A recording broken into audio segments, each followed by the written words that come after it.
Assalamualaikum warahmatullahi wabarakatuh. Baiklah, kembali lagi di sini bersama saya dalam membahas isu-isu pendidikan di Indonesia. Pendidikan merupakan salah satu dari fondasi utama dalam membentuk kualitas sumber daya manusia dan masa depan suatu daerah. Namun, hingga kini masih terdapat wilayah-wilayah di Indonesia yang belum menikmati layanan pendidikan secara merata. Papua menjadi salah satu contoh nyata bagaimana tantangan geografi, sosial, dan kebijakan dapat memengaruhi akses dan kualitas belajar anak-anak.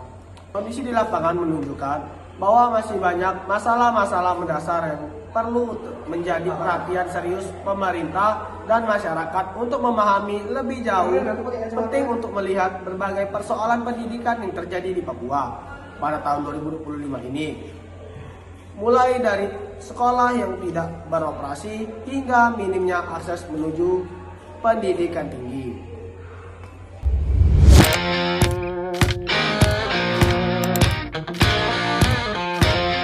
Langsung saja kita masuk pada isu pertama, yaitu isu yang kita dengar. Sebuah sekolah terbengkalai dan kekurangan guru. Di banyak daerah pedalaman Papua, sekolah tidak berfungsi sebagaimana mestinya. Ada sekolah yang sudah bertahun-tahun tidak melakukan kegiatan belajar mengajar karena tidak memiliki guru, yaitu guru tetap.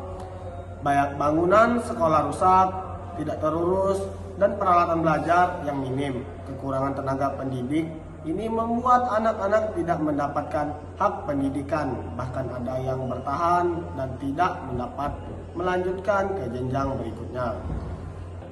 Baiklah, kita lanjut ke isu yang kedua, yaitu rendahnya akses pendidikan tinggi.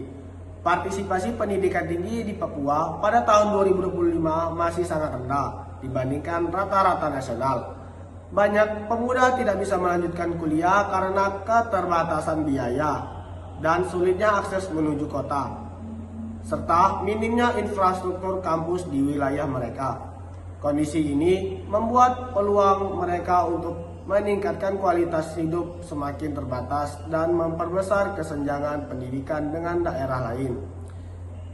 Selanjutnya kita akan membahas isu yang ketiga, yaitu sarana dan prasarana pendidikan tidak memadai. Fasilitas sekolah di banyak daerah Papua masih jauh dari standar. Banyak gedung sekolah yang tidak layak, akses internet sangat terbatas, dan peralatan belajar seringkali tidak tersedia. Perbedaan kualitas fasilitas antara daerah perkotaan dan pedalaman sangat nyata, sehingga kualitas pembelajaran menjadi tidak merata. Anak-anak di daerah terpencil lebih tertinggal. Baiklah, kita lanjut ke isu yang keempat, yaitu kebijakan belum merata dan data pendidikan tidak sinkron. Meskipun pemerintah menyalurkan dana otonomi khusus untuk pendidikan, bantuan tersebut tidak sepenuhnya merata. Beberapa wilayah tidak terdata dengan baik dalam sistem seperti Depodik, sehingga siswa yang sebenarnya membutuhkan malah tidak menerima bantuan. Permasalahan administrasi ini menyebabkan kebijakan tidak tepat sasaran dan semakin memperlambat peningkatan kualitas pendidikan.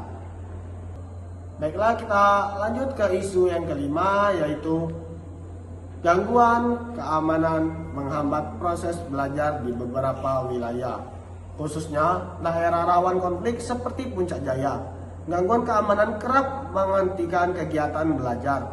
Banyak sekolah terpaksa ditutup ketika kondisi tidak aman, dan para siswa, termasuk yang berada di kelas, akhirnya kehilangan kesempatan untuk belajar dengan lancar. Hal ini menambah beban bagi siswa dan memperburuk kualitas pendidikan di Papua. Baiklah, kita lanjut ke isu yang terakhir, yaitu isu yang keenam.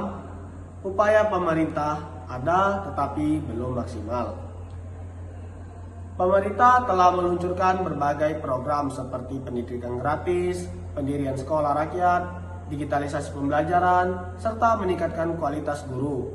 Namun, pelaksanaannya di lapangan masih menghadapi berbagai hambatan, terutama akses geografis yang sulit, minimnya guru profesional, dan keterbatasan fasilitas.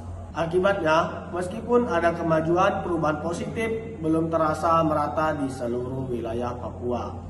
Baiklah, sekian isu yang dapat saya sampaikan. Saya akhiri, wabillahi taufiq wal hidayah. Wassalamualaikum warahmatullahi wabarakatuh.